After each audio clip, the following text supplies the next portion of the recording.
جی السلام علیکم، میرا نام محمد حسیب ریاض اور آپ دیکھ رہے ہیں میرا YouTube channel. Life itself is a complex way. جو زندگی ہے یہ ایک ایسا راستہ ہے جس میں آپ کو سنبھل کے چلنا ہوتا ہے۔ دیکھیں، جب ہم زندگی میں کہیں پھنستے ہیں تو ہم لوگوں سے مشورہ کرتے ہیں یا ہم خود سیکھتے ہیں۔ جیسے ہم نے ایک چیز پڑھی کہ انسان کئی طریقوں سے سیکھتا ہے، ایک خود غلطی کر کے یا دوسروں کی غلطیوں سے۔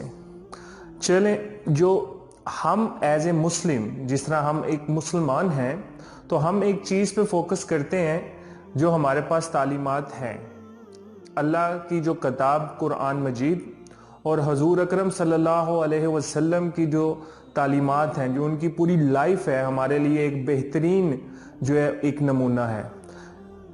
ہم اپنے آپ سے کوشچن کریں کہ کیا ہم ویسی لائف گزار رہے ہیں جیسی تعلیمات ہمیں ملی ہیں؟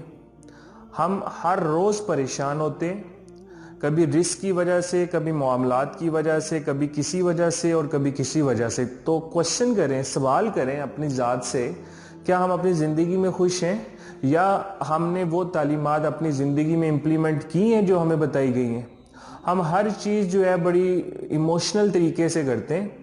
جس طرح 12 ربیع الاول ہے، ہمیں 12 ربیع الاول کا جو ایک بہترین جو سبق ملتا ہے وہ حضور کی تعلیمات کا ملتا ہے کہ ہم ان کی لائف کو اپنی لائف کے اندر امپلیمنٹ کر سکیں، ان کی لائف کو ہم جو ہے اپنی لائف کے اندر جو ہے کاپی پیسٹ کر لیں، یعنی ان کی لائف کو اور اپنی لائف کو ایک جیسا کر لیں۔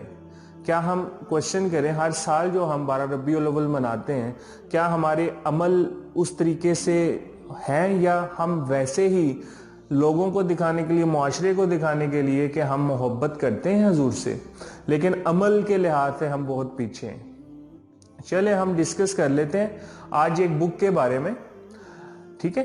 آج ہم اس بک سے حضور اکرم صلی اللہ علیہ وسلم کی جو تعلیمات ہیں یا ان کی جو لائف ہے، ان کے کچھ اسپیکٹس ڈسکس کرنے کی کوشش کرتے ہیں۔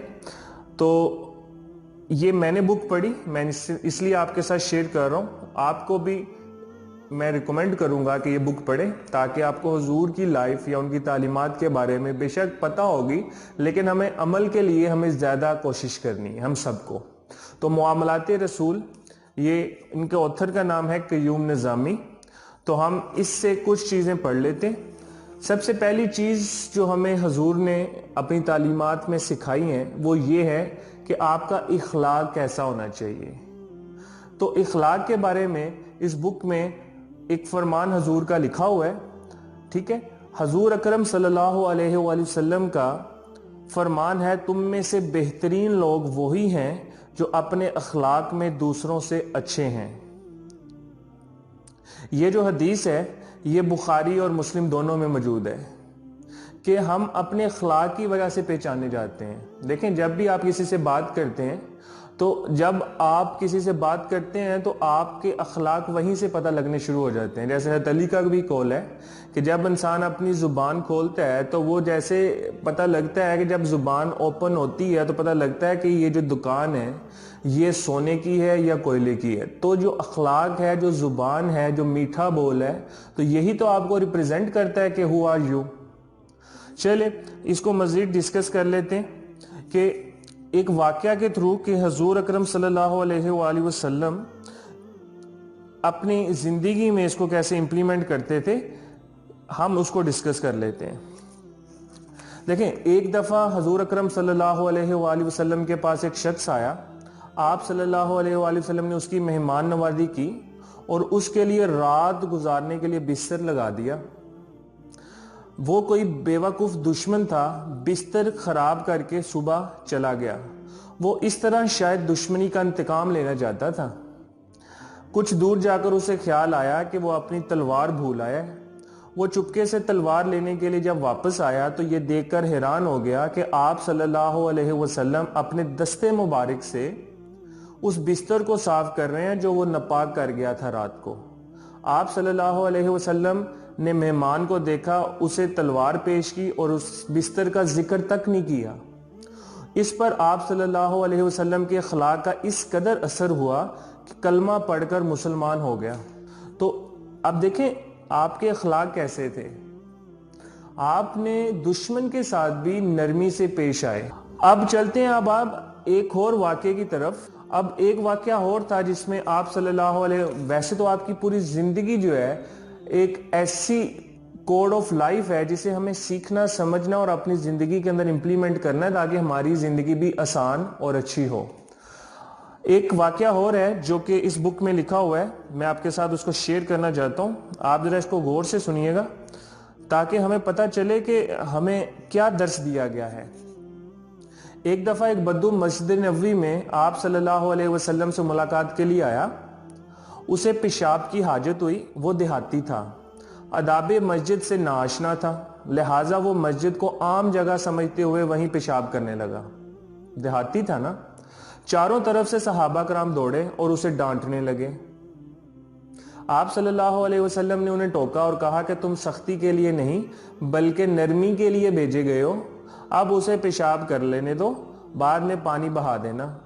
آپ صلی اللہ علیہ وسلم نے اس بدو کو نرم الفاظ میں سمجھایا اپنے اخلاق کہ مسجد اللہ کا گھر ہے جس میں بندگی اور عبادت کی جاتی ہے، یہ پیشاب اور پخانہ کی جگہ نہیں. آپ صلی اللہ علیہ وسلم کے جو نرم الفاظ سے وہ بدو کے دل میں اتر گئے. دل میں تو اتارنا ہے، یہ الفاظ دل میں اتریں گے تو عمل میں پہنچیں گے نا. اصل میں پرابلم ہمارے ساتھ یہ ہے کہ دل میں کوئی چیز پہنچ نہیں رہی، دل میں عمل کی جگہ ہی نہیں بن رہی. دل میں دوسری چیزیں بہت بن چکی ہیں، عمل کی جگہ بن نہیں رہی. مسئلہ یہ ہے. تو ہمیں اپنی لائف میں اخلاق، نرم مزاج جو ہے وہ لانا پڑیں گے، کیا کہ اگلے کے دل میں کوئی چیز اترے تو صحیح، تبھی تو وہ ایکٹ کرے گا. جب دل میں نہیں اترے گی چیز تو آپ پہ کیا اثر ہوگی؟ وہ کہتے ہیں کہ جب دل سے کوئی چیز نکلتی ہے تو دل میں اترتی ہے. جب آپ نے دل سے کوئی چیز بولی نہیں، دل سے کوئی چیز کی نہیں تو وہ دل میں کیسے اترے گی؟ تو اخلاق لوگوں کے جو ہے وہ بہتر کرنے کا یہاں پہ معاملہ ہے. تو ہمیں اپنے اخلاق کو بہتر کرنا ہے. چلے ہم اس کو مزید ڈسکس کر لیتے ہیں کہ اخلاق کیا چیز ہیں اور ہمیں کیا درس دیا گیا ہے اور کیا ہم وہ درس کے اوپر امپلیمنٹ اپنے آپ کو کر رہے ہیں یا نہیں کر رہے. چلیں آگے اس کو مزید پڑھ لیتے ہیں. قرآن میں ارشاد ہے، ایک میٹھا بول اور کسی ناگوار بات پر ذرا سی چشم پوشی اس خیرات سے بہتر ہے جس کے پیچھے دکھ ہو. اللہ بے نیاز ہے اور بردباری اس کی صفت ہے.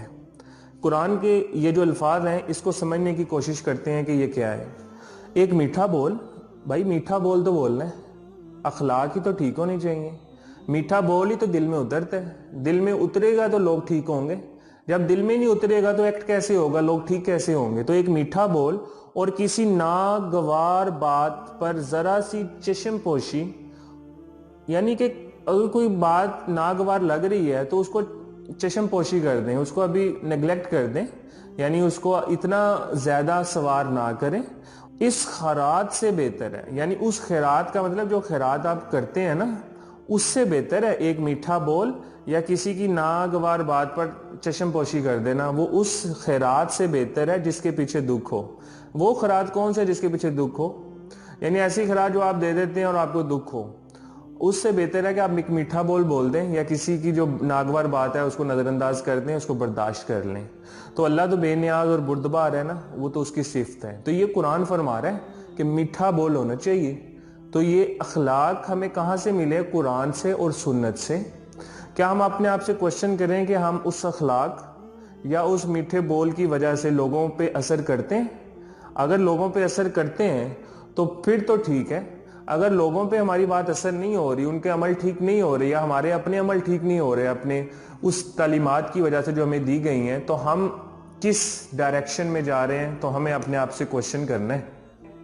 اسلام کی تبلیغ و اشاعت کے بارے میں کچھ ارشاد ربانی ہے.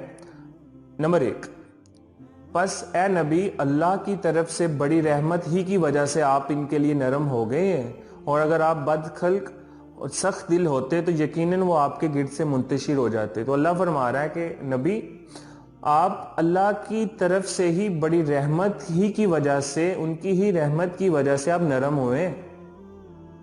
اگر آپ سخت دل ہوتے تو یہ جو لوگ آپ کے ارد گرد ہیں یہ منتشر ہو جاتے. تو آپ کے یہ نرم مزاجی اور میٹھے بول کی وجہ سے لوگ جو ہیں ان کے بعد جو ہے دل میں اتر جاتی تھی، جن کی وجہ سے ان پہ اثر کرتی تھی۔ تو دوسرا سن لیتے ہیں، اے نبی اپنے رب کے راستے کی طرف حکمت اور اچھی نصیحت کے ساتھ دعوت دیجئے اور ان سے اس طریقے کے ساتھ بحث کیجئے جو سب سے اچھا ہو۔ لیکن قرآن فرما رہا ہے کہ آپ نے اگر بحث بھی کرنی ہے تو ایسے طریقے سے کرنی ہے جو ان کے لیے اچھا ہو، ان کے لیے نصیحت ہو۔ ہم لوگ جو اپنے معاشرے کے لحاظ سے اپنے آپ کو ایکسپلور کریں، کوشچن کریں کہ ہم نصیحت لوگوں کو ایسے کرتے ہیں؟ ہم تو ایموشنل ہو کے تو نصیحت کرتے ہیں، اور نصیحت دل سے تو نکلتی نہیں ہے، تو دل میں کیسے اترے گی؟ تو جو نصیحت ہے وہ اچھی، اور بالکل جو اس بندے کے لحاظ سے اس کی اچھی نصیحت کا مطلب یہ ہے کہ وہ اس کے کانٹیکسٹ کو سمجھا جائے، کہ وہ جو ہے جس طرح سوچتا ہے اس طرح کی اس کو مثالیں دیں تاکہ وہ چیز کو اچھی طریقے سے سمجھے، اس کے دل میں اترے۔ دل میں اترنے کا مطلب ہے کہ پہلے اس کو سمجھو تو صحیح، اس کی سائیکولوجی آف مائنڈ جس سے آپ بات کر رہے ہو۔ جب آپ اس کو سمجھ لیتے ہو تو پتہ لگتا ہے کہ یار اس کا تو یہ کانٹیکسٹ ہے۔ اگر میں وکیل کو وکیل والی اگزامپل دوں گا تو وہ زیادہ سمجھے گا، اگر میں ٹیچر کو ٹیچر جیسی اگزامپل دوں تو سمجھ جائے گا، اگر ایک اسٹوڈنٹ ہے تو میں اسٹوڈنٹ جیسی اگزامپل دوں سمجھ جائے گا، اگر ایک بینکر ہے اس کو بینک والی اگزامپل دوں تو سمجھ جائے گا۔ تو اخلاق تو ایک علیحدہ چیز ہے، نصیحت اچھی نصیحت یہ ہے کہ جس طرح کا شخص ہے اس کی سائیکولوجی کے مطابق اس کو آنسر دو تو وہ بندے کے دل میں اترے گی، کیونکہ آپ ایک تو اخلاق والے بھی ہو، ایک اچھے مزاج والے بھی ہو، ایک نرم مزاج والے بھی ہو، اور آپ کے میٹھے بول بھی ہیں، لیکن آپ نے سائیکولوجی آف دا پرسن سمجھ کے اس کو نصیحت کرنی ہے تو دیکھیے گا دل میں اترے گی، کیونکہ آپ نے اس کی سائیکولوجی اس کو سمجھے تو دل سے نکلے اور اس کے دل میں اتر گئے۔ تو قرآن اور سنت ہمیں اپنی لائف میں امپلیمنٹ کرنا ہے تاکہ ہماری لائف ایک سادہ وے میں اچھی ہو اور ہم ایک اچھی زندگی گزار سکیں۔